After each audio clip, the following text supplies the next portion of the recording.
بے شمار علماء کرام کے استاد شیخ التفسیر والحدیث حضرت علامہ مولانا محمد شریف صاحب رضوی دامت برکاتہم العالیہ کی خدمت میں عرض کروں گا کہ تشریف لائیں اور تشریف لا کر اپنے خطاب دل نواز سے ہمیں نوازیں۔ نعرہ تکبیر، نعرہ رسالت، نعرہ رسالت، نعرہ تحقیق، حضرت قبلہ شیخ الحدیث صاحب۔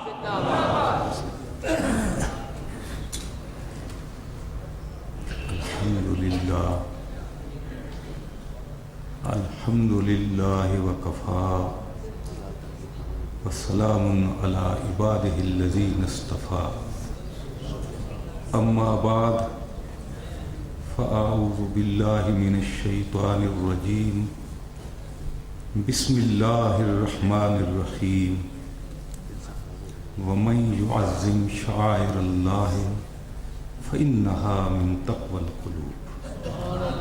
صدق اللہ مولانا العلی العظیم وبلغنا رسولہ النبی الکریم ونحن علی ذالک من الشاہدین والشاکرین والحمد للہ رب العالمین۔ میں سب سے پہلے برادر مکرم فاضل محتشم پیر طریقت حضرت قبلہ سید محمد افضل شاہ صاحب قادری دامت برکاتہم العالیہ کو آج کی اس عظیم کانفرنس کی کامیابی پر مبارکباد عرض کرتا ہوں۔ آپ دیکھ رہے ہیں کہ کافی تعداد میں علماء کرام اسٹیج پر جلوہ افروز ہیں، تشریف فرما ہیں۔ ہمارے مخدوم و محترم مخدوم اہل سنت غازی ملت مناظر اسلام پیر طریقت حضرت قبلہ ہاشمی صاحب دامت برکاتہم العالیہ وہ جلوہ افروز ہیں، ان کا بیان بھی آپ نے سننا ہے اور انہی کے لیے آپ تشریف فرما ہے۔ میں اتنا عرض کرنا چاہوں گا کہ جس عنوان سے آج یہ کانفرنس منعقد ہو رہی ہے، آپ سب جانتے ہیں کہ سانحہ اغوا جو نیدی حکومت کی طرف سے پیش آیا ہے، اس کے خلاف احتجاج کے طور پر آپ یہاں اکٹھے ہوئے ہیں اور جمع ہوئے ہیں۔ اس ضمن میں علماء کرام تشریف فرما ہیں۔ 3 مسئلے ہیں،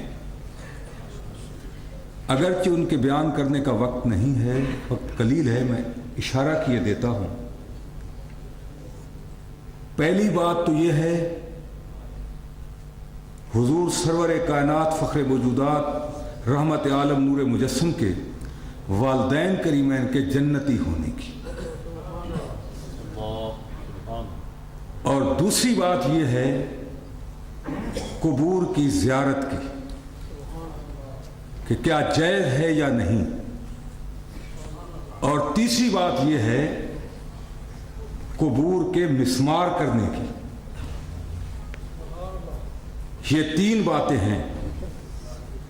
پہلی بات تو میں یہ عرض کرتا ہوں کہ جو لوگ یہ جسارت کرتے ہیں اور معاذ اللہ خاکم بدہن حضور سرور کائنات فخر موجودات علیہ الصلوۃ والسلام کے والدین کریمین کے متعلق یہ کہتے ہیں کہ معاذ اللہ وہ جنتی نہیں تھے،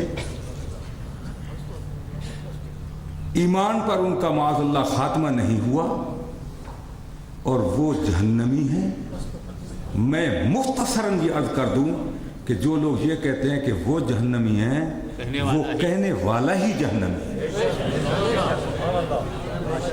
کیوں کہ علماء کرام سے پوچھیں کہ ایمان کی تعریف کیا ہے؟ ایمان لغت میں مطلقاً تصدیق کا نام ہے۔ الایمان التصدیق، اور علم کلام والوں نے شراکت اٹھا کر دیکھو، ایمان کی تعریف یہ لکھی ہے کہ الایمان التصدیق بما جاء بہ الرسول صلی اللہ علیہ وسلم. اور عمدۃ القاری شرح بخاری کے اندر یہ لکھا ہے کہ الایمان التصدیق بمحمد صلی اللہ علیہ وسلم. انہوں نے بما جاء بالنبی کا لفظ نہیں کہا. وہ یہ فرماتے ہیں کہ تصدیق بے محمد صلی اللہ علیہ وسلم کہ اس بات کی تصدیق کرنا کہ اللہ کے پیارے حبیب رحمت کائنات احمد مجتبی محمد مصطفیٰ نے جو کچھ فرمایا ان کی پاک زبان سے جو کچھ نکلا وہی حق اور وہی سچ ہے. یہ ماننا اور یہ کہنا یہ ایمان ہے. اور اگر علم کلام والوں کی بات کو لو تو بما جاء بہ النبی، جو کچھ نبی پاک لائے اللہ کی طرف، جو کچھ نبی پاک پر نازل کیا گیا، جتنے احکامات اتارے گئے ان تمام کی تصدیق کرنا. حضرت تشریف فرما ہے کہ یہ احکام کا نزول، وحی کا نازل ہونا، احکام الہی کا اترنا اور میرے آقا کا اظہار نبوت فرمانا یہ 40 سال کی عمر میں ہوا ہے. اللہ، کیا وحی مطلوب 40 سال سے پہلے اتری ہے؟ نہیں. جب عمر پاک 40 سال کو پہنچی تو اللہ تعالیٰ جل مجد الکریم نے فرمایا اے پیارے حبیب اب اعلان فرما دو انی رسول اللہ الیکم جمیعا. اور میرے آقا نے ارشاد فرمایا ارسلت الی الخلق کافہ، میں ساری خدا کی خدائی کے لیے اللہ کا رسول بن کر تمہارے سامنے آیا. اس کے بعد احکام کا نزول ہوتا ہے. ما جاء بالرسول کا اظہار تو 40 سال کی عمر کے بعد میں ہوتا ہے. تو آپ کی والدہ ماجدہ یا آپ کے والد کریم یہ ان سے پوچھو کہ کیا اس دور میں تھے؟ تم جو کہتے ہو کہ بعض اللہ کافر ہیں، میں پوچھتا ہوں کہ کیا اس دور میں تھے؟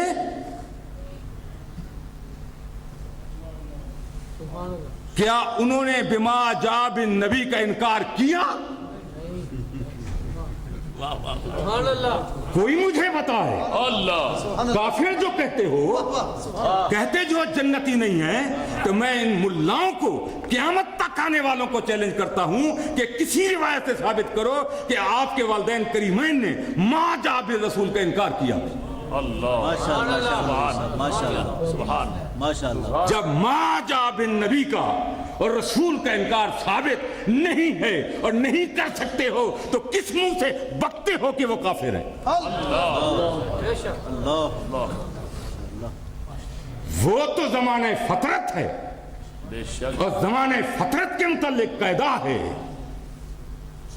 کہ جب تک اللہ تعالی رسول نہ بھیجے ان میں اس وقت تک خدا عذاب نہیں فرماتا.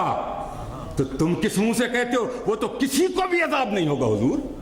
زمانے فطرت کے کسی لوگ کو کسی کو بھی عذاب نہیں ہوگا، کسی کو بھی کوئی بھی ہو عذاب نہیں ہوگا. رسول اللہ کی والدہ کو کیسے کہتے ہو کہ عذاب ہوگا؟ شرم نہیں آتی تمہیں؟ تم کو مگر نہیں آتی. شرم، حضرت فرما رہے شرم تم کو مگر نہیں آتی. بالکل ٹھیک ہے، میں کہتا ہوں کوئی بھی ہو، کیوں دھوکہ دیتے ہو؟ کیوں ایسے کہتے ہو؟ بکتے ہو؟ جھوٹ ہے، اسلام کے خلاف سازشیں کرتے ہو.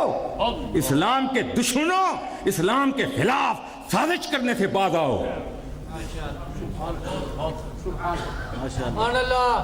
وقت نہیں اسی کو آگے بڑھاتا ہے، ایک مستقل تقریر ہے. اتنا عرض کرتا ہوں دوسرا مسئلہ ہے یا ایک قول یہ بھی حضرت کہ آپ کے والدین کریمین کو زندہ کیا گیا ان کے سامنے اور پھر نبی پاک علیہ السلام پر وہ ایمان لائے. بہرحال جو روایت بھی لوگ ان کو کافر کہنا یہ کافروں کا کام ہو سکتا ہے. یقین سے کہتا ہوں حضرت ایک بات سنو، جو قول بھی ہو جس کو بھی لیا جائے اگر حضور کے والدین کریمین کو کافر کو کہتا ہے تو کافر ہی ہوگا، وہ دوسرا کافر نہیں کہہ سکتا. میں کہہ یہی رہا. دوسری بات ہے کہ جہاں ان کی قبر مبارک بنی، ارے اللہ کے بندو، جہاں حضرت اسماعیل کی والدہ دوڑتی ہیں، جہاں ان کے قدم آتے ہیں، تو آج تک ان کی سنت کو ادا کرتے ہوئے شاعر اللہ سمجھتے ہو؟ یا رسول اللہ کی والدہ سے ہی فرمائے وہ شاعر اللہ میں سے نہیں ہو سکتا ہے؟ پھر زیارت کی بات ہے تو کیا تم نے پڑھا؟ کیا یہ حدیثیں تمہیں نظر نہیں آئیں؟ کہاں پڑھتے رہے؟ کنتو نہیتکم عن زیارت القبور الا فزوروہا. یہ حدیث میں نہیں ہے؟ کنتو نہیتکم عن زیارت القبور الا فزوروہا. فرمایا خبردار. معلوم ہوتا ہے حضور کے سامنے تھے یہ نجدی بےمان، انہیں خبردار فرما دیا جی کہ خبردار خبردار. اللہ کا معنی خبردار ہے حضور. اللہ خبردار خبردار فزوروہا، قبروں کی زیارت کو کیا کرو، قبروں کی زیارت کیا کرو، جایا کرو، قبروں کی زیارتیں کرو. اور میرے آقا ام المومنین رضی اللہ تعالیٰ فرماتی ہیں کہ ایک رات میں نے دیکھا کہ حضور اپنے بستر استراحت پر تشریف فرما نہیں ہے. وہاں نظر نہ آئے، مجھے نظر نہ آئے، موجود نہیں تھی بظاہر. میں اٹھی کہ دیکھوں نبی پاک علیہ السلام کہاں تشریف لے گئے. فرماتے ہیں رات کا وقت تھا، میں کیا دیکھتی ہوں کہ اللہ کے پیارے حبیب رحمت کائنات احمد مجتبیٰ محمد مصطفیٰ اپنے بستر استراحت کو چھوڑ کر جنت البقیع میں قبور کے اندر تشریف فرما اور ان کے لیے نبی پاک دعائیں فرما. روزے بن گئے جی روزے. میں کہتا ہوں حضور یہ تو مسئلہ ہے کہ جہاں اللہ کے نبی کا انتقال ہوتا ہے وہیں اس کی قبر بنتی ہے. یہ مسئلہ ہے نا جی، ادھر سے منتقل تو نہیں کیا جاتا، یہی مسئلہ ہے نا جی. وہاں ہوئی تو میں پوچھتا ہوں کہ جب یہ مسئلہ تو اپنے مقام پر کہ اللہ کے پیارے حبیب کا جب وصال ہوا تو آپ کا روضہ پاک، آپ کی قبر انور، آپ کا مرکز تو وہی حجرے میں بنا دیا گیا. مرکز بن گیا تھا، حدیث پر عمل ہو گیا، مسئلہ پورا ہو گیا. اب صحابہ کا کام تھا کہ روزے ناجائز ہوتے تو حجرے کو گرا دیتے.